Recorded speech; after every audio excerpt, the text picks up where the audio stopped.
Ah, action. Sebenarnya sih agak males ya buat konten ini ya. Sudah lama ya, kaum berbahan nggak buat konten lagi. Ya, gara-garanya ini sedikit cerita lah di konten ini ya sebenarnya. Karena kaum berbahan melihat di politik itu banyak kepentingan yang abadi. Orang yang dulu memihak A misalnya, mencaci B habis-habisan, memihak A habis-habisan, dalam sekejap bisa berubah lawan.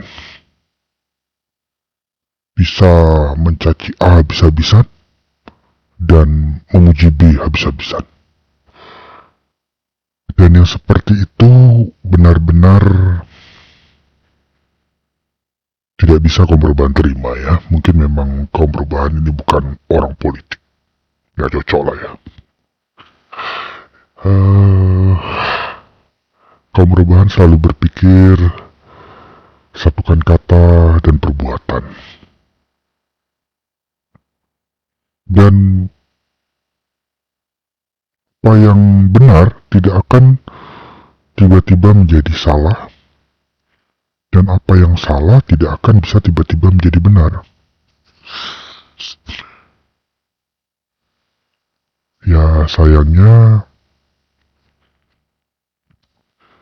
politik tidak seperti itu. Tidak ada musuh yang abadi, tidak ada kawan yang abadi.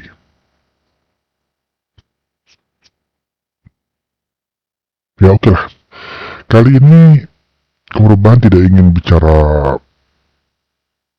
terlalu panjang untuk di konten pertama ini setelah sekian lama menyepi. Prinsipnya kaum perubahan ini mengatakan bahwa apa yang kaum perubahan sampaikan itu murni dari keyakinan kaum perubahan, opini kaum perubahan, menurut kaum perubahan, dan kaum perubahan ingin selalu konsisten ya. Dalam arti apa yang kaum perubahan yakini benar itu akan kaum perubahan sampaikan, dan apa yang kaum perubahan yakini keliru akan kaum perubahan sampaikan bahwa itu keliru. Tidak ada keinginan atau kebencian hal lainnya, hanya ingin menyampaikan opini dan keyakinan.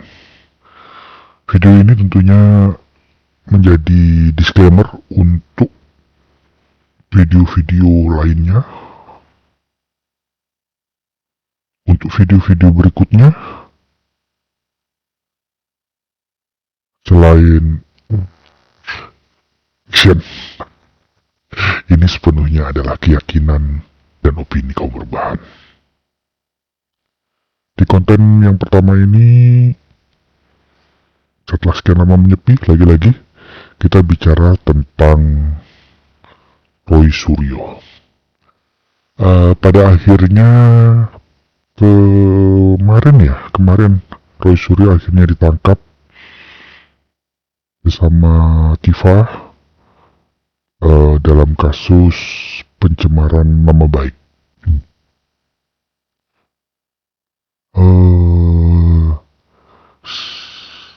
Menurut keyakinan kaum perubahan, sebenarnya kasus ijazah ini sudah selesai saat penerbit dari ijazah, yaitu UGM dalam hal ini, menyatakan bahwa memang benar ijazah tersebut dikeluarkan oleh UGM, dan memang benar Presiden Jokowi lulus dari UGM. Sudah selesai, udah jelas, nggak ada yang lagi yang perlu diributin ya.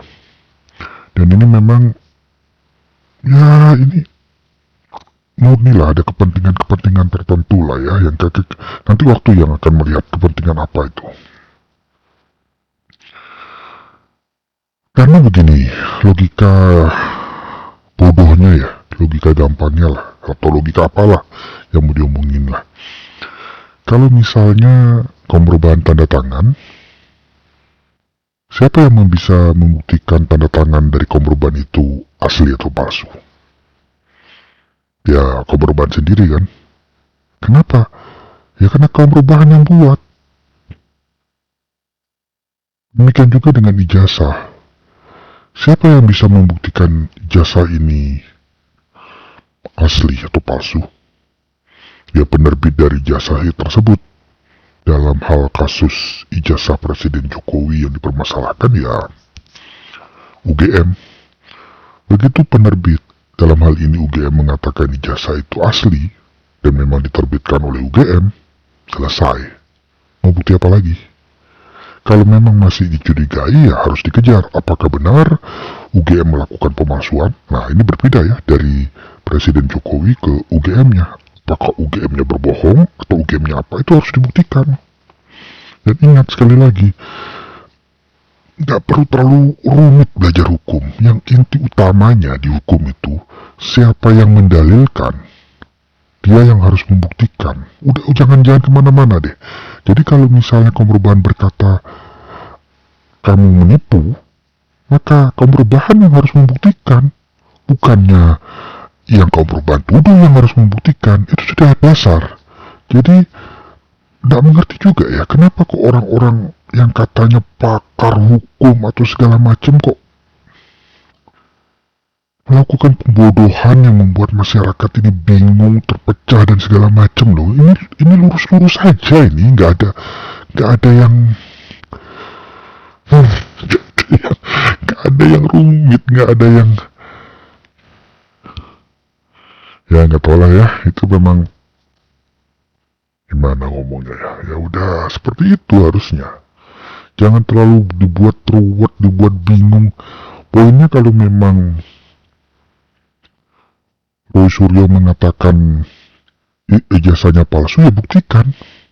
Bukan malah disuruh lihat ijazahnya segala macam. Dan yang gawat lagi kan dia nggak pernah lihat tuh, dia nggak pegang ijazah aslinya. Itu kan fotokopian yang diteliti. Kalau fotokopian yang diteliti ya itu bukan asli, itu fotokopi. Tapi nanti palsu, itu fotokopi. Dan fotokopi itu memang bukan asli, itu fotokopi. Aduh, ini hal yang sederhana dan gampang ini kita dibuat malu sebenarnya sebagai bangsa loh. Ya tapi syukurlah ya, per kemarin sudah ditangkap. Dan memang harusnya lagi-lagi ya benar juga kata lawyer yang mengatakan harusnya begitu dijadikan tersangka langsung ditangkap, karena ini kan ancaman hukumnya lebih dari 5 tahun. Nah, berarti unsur objektifnya sudah terpenuhi. Lalu unsur subjektifnya itu yang paling keras ya, tersangka mengulangi perbuatannya. Itu sudah jelas kok. Itu diulangi berapa kali sama Roy Suryo dan Diva itu kan. Ya, jadi kaum rebahan pikir ini sudah pada tracknya. Tapi lagi-lagi, kalau memang Roy Suryo dan Diva menganggap itu ijazah Presiden Jokowi palsu, ini hal yang baik loh. Di pengadilan nanti dibuktikan apakah mereka punya bukti. Kalau memang benar ya buktikan bahwa ijazahnya palsu. Otomatis dengan begitu kan terlihat ya mana yang benar dan mana yang salah. Walaupun lagi-lagi menurut keyakinan kaum berbahan, mereka nggak punya bukti apa-apa. Ini hanya ya udah sensasi atau ada buhir di belakangnya atau apalah ya. Nggak terlalu paham apa yang menjadi keinginan mereka. Tapi mudahnya unsur politiknya terlihat jelas. Jadi kita harus pandai menyikapinya, jangan bodoh, harus bisa lah mengerti yang tersurat dan yang tersirat. Oke, untuk konten pertama, itu dulu yang ingin kaum rebahan sampaikan. Mau rebahan lagi ya.